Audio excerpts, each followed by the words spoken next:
No, thank you, and thank you ANZ for inviting me along this afternoon to speak. I thought I'd be speaking to mainly a group of oldies, but it's probably the bar may have helped drag a few younger ones along, so it's good to see. So there's a good overview of the Farm Start package. I'm probably just going to cover over a few other things that I sort of think a lot about what it, succeeding in the rural sector and what it takes, and you see people doing well and sort of wonder what, try and learn off them and see what things, they can teach you. A lot of it comes down to luck, but then I think there's also a few sort of underlying things about people that, about what the successful people do that we can learn off and follow. As said, I'm a vet in Murchison. I probably saw going into a vet career differently to some other people. I saw it really as an agricultural science degree. Sort of an opportunity to stay very strongly involved with agriculture, yet sort of push myself academically and use the skills I've learnt to earn a wage that we can then use to invest. There's sort of my goal's always really been to get to owning a farm. I grew up on a sheep and cropping farm in Methven, and really enjoyed the lifestyle growing up with the farm and that. But probably felt I needed to certainly wasn't ready when I left school to return there. So looked at, was reasonably keen on university and sort of thought the vet degree would be quite a challenge. And it was, but it's given us a good opportunity to get into a business, because regardless of of what sort of farm you want or anything, it is putting enough capital together really is the big hurdle to overcome. And we're sort of, farms are getting more expensive, but I don't think anyone ever sort of had enough in their rainy day account just to decide on a whim they want to go buy a farm. It's quite a long period of saving and investing that's needed to put together the sort of cash, and over a long period of time. So you need to be very clear with your goals around where you're heading. It's a trade-off between being a really miserable bugger and saving every last cent, but you certainly have to stop short of new vehicles and overseas trips and blowing your budget that way. Because so when we went to borrow money to buy into the vet clinic, we bought into about a year ago this month. Certainly one area I felt I probably didn't know enough about at the time was finance. Luckily I'd married a rural manager for the National Bank the year before. So she was probably very helpful, and without her on side, I think I would have struggled to say the right words. So certainly a lesson there is probably talk to your bank before you need your money. So that way you can sort of ask all the questions, and they'll forget that you didn't know much about finance then when you go back in a year or two's time. But even then, just helping define your goal and actually knowing the sort of money you need. Use professional people, particularly when you're younger. It's you get a lot less for free once you get into business on your own, and that if you pretend you're pretty green, or you are pretty green, then it's a good time for people. Good thing about the rural sector is I think everyone is keen to help people that have got the drive to get into things, and that goes with farming opportunities as well. Yes, there's sort of getting less share milking positions, but there's getting more. It's becoming other types of ways to get some equity into the sector and start building on that growth. I mean, no one's going to save. Well, very few people are going to be able to save enough money to own a farm on wages. I mean, regardless of what they do, and New Zealand is not a high enough wage economy to be able to do that, I think. First it's about saving, then it's about investing that money wisely.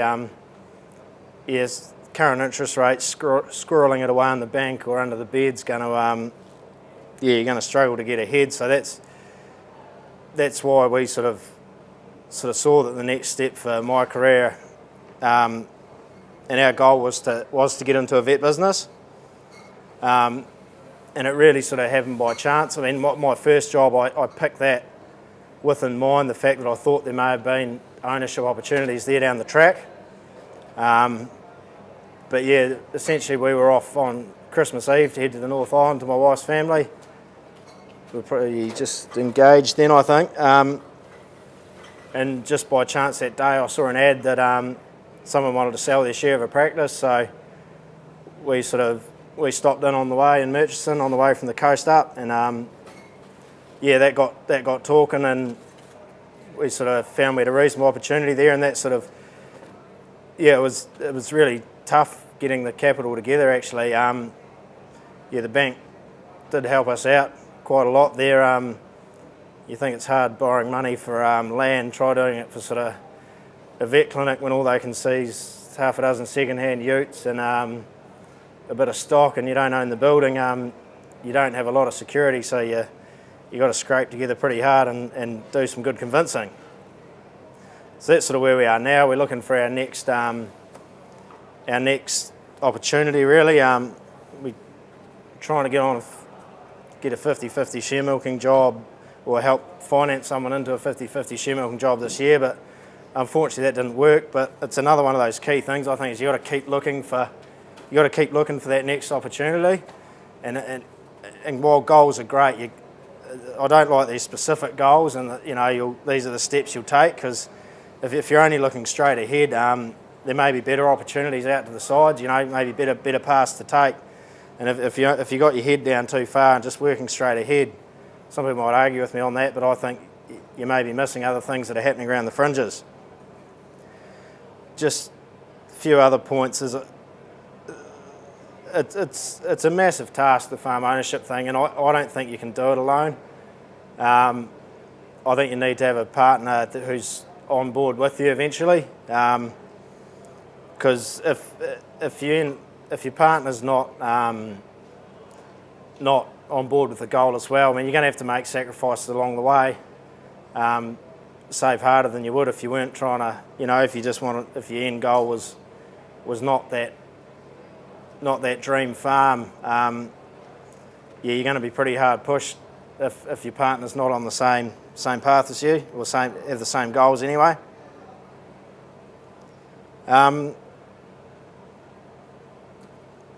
So a bit about what skills the young farmers need. So I quite like the Heartland channel, the old country calendars they have on there from sort of the 70s and the 80s. So people, well, they've been saying it for as long as I can remember, the classic, the farmer these days needs to be more than just a farmer, he needs to be an accountant, a vet, a rah-de-rah. I mean, they were saying that on the country calendars in the 70s. The farming's become more business savvy, but I don't think it's sort of happened overnight like some people would, the last few years. It's a gradual thing that farms are big businesses, and obviously the more skill you have in any area, the less you have to pay someone else to do for you, and the better decisions you can make. So, do you need a degree to farm is the other one that's sort of said. And I think you do need, no, you don't need a degree to farm. There's plenty of people farming without degrees, but you just got to think about what you can do that makes you more likely to succeed. And I think any education is going to be helpful in that respect. And probably going back to the Young Farmer Contest is that part of going through that process, and particularly when you really set a goal of trying to win it, is you break it down into all the sections, and you do really have to sort of be honest about what you do and don't know. And it's quite well balanced, I think. There is finance, business acumen, there's practical acumen, there's being able to speak publicly. All these different parts of it that you don't necessarily need them to succeed, but they're all going to really increase your odds. Being able to do a presentation, present your business case. It's sort of, I think, with the likes of this farm startup package, is that you are really asking the bank to back you and your proposition, sort of the security's not there. I mean, it's really you and your proposition that's being backed. So you need to really have the confidence and the skills to be able to put that through. So winning the young farmer contest or competing in it's about the same. You just need to you can't really allow yourself to have a weak area, and I think it's the same in going into agribusiness. Is that if you have a weak area, focus too much on the fact that, I don't know, a certain aspect of your business or a certain even part of your business that you're good at and that you know, and forget about the other things around the fringes. You're sort of going to put yourself more at risk. What else did Grant tell me to talk about? Does anyone have any questions? Feel free to pipe up or get another beer. The other thing that often comes up is whether it's harder than before, that it's sort of always getting harder to own a farm. And my parents bought their farm in the 80s and did the 20+% interest rate thing, and I don't think they've ever forgotten how hard that was. And I think a lot of people of that generation, or there's been shocks right throughout history. Probably not since the 50s. As the people that have been in a really long time talk about that being the best period of their farming life. So if it's never, people that have been farming a really long time, sort of, if you ask them the best time, they'll say the 50s. And so there's obviously been a lot in between that they remember as the hard times and things. So it is a challenge on the land, and it's a massive challenge getting there. And so one of the things I said was, the why would you be a farmer? Competing against the weather, the exchange rates, the currency, all that stuff. Well, it's about being really passionate about that goal and enjoying that, and actually really thriving on competing against the land. And that's I think why New Zealand has that real passion in being involved with agriculture.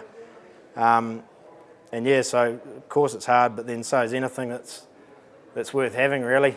There's not much, things don't come for free. So I think it's still available. Things are always changing. There's farms are probably getting bigger. There's certainly becoming worth more.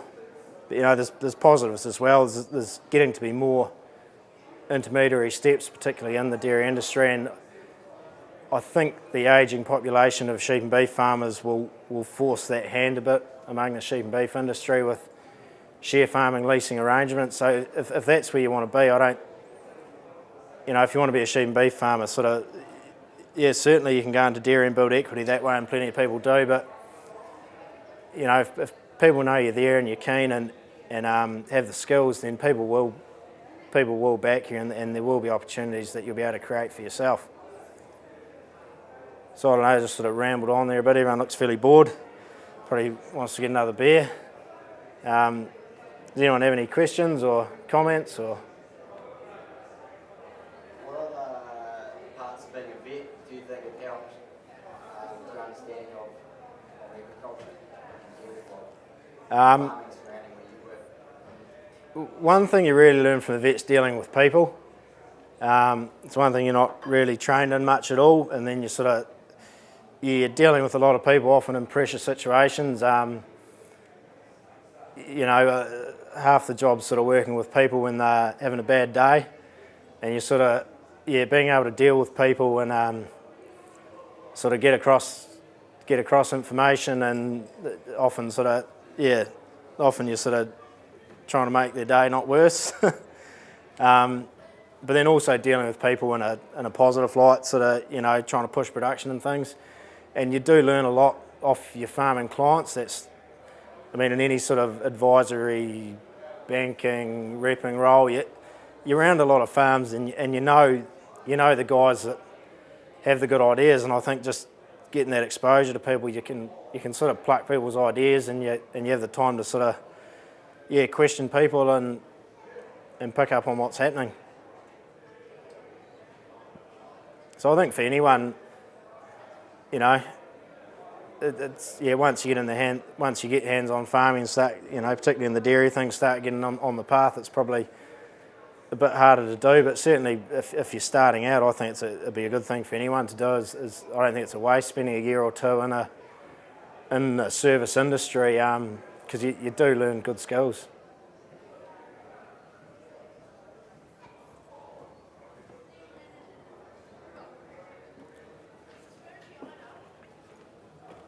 Thank you, Michael, and really interesting to hear